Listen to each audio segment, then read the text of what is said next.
This is the Hot Stove with Dusty Baker.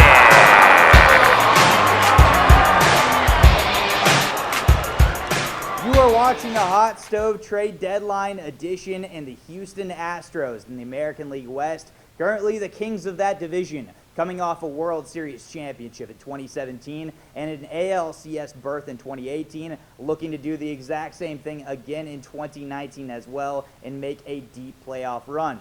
Currently, when you look at this roster, there are not many holes, if any. Of course, this roster has a real opportunity to make it once again to the World Series and win it all. It is one of the best, if not the best, roster in all of baseball. However, much like the other teams around the Astros trying to improve their rosters before the trade deadline comes to a close, the Astros will be no different in that respect. And the major hole that we see currently with this roster is the back end of the rotation for the Astros. Of course, 1 and 2 are Verlander and Garrett Cole, and it does not get any better than that.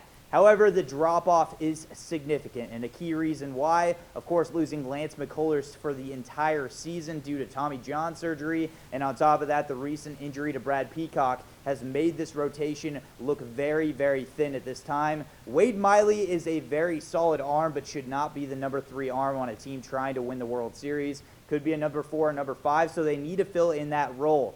Who should the Astros target? Well, the real question here is which top-end kind of starter will they go for at the time of the deadline, and it goes as such. The main targets that they should have at this time, Matthew Boyd of the Detroit Tigers, the ace currently of that staff. You look at Noah Syndergaard, of course, a pitcher for the Mets that has been there his entire career thus far. A flamethrower, has had a bit of a down year, but has recently had a major surge. Definitely an intriguing player, especially for the Astros, and they have the pieces to bring him in. And then Robbie Ray, the left-handed starter for the Arizona Diamondbacks, a team that has said that they are looking to sell at the deadline. Those are the 3 main pieces I'm looking at right now for the Astros. They qualify for a pitcher like Madison Bumgarner as well, but of course, with the way the Giants have been playing, it looks like Bumgarner will not be available. Marcus Stroman makes a little bit of sense for the Astros, but it seems like they've been showing their interest elsewhere in the 3 starters that I had mentioned. At the end of the day, I think the Astros are going to be able to snag at least one of these guys. They shouldn't be going out for more than one of them, but my guess is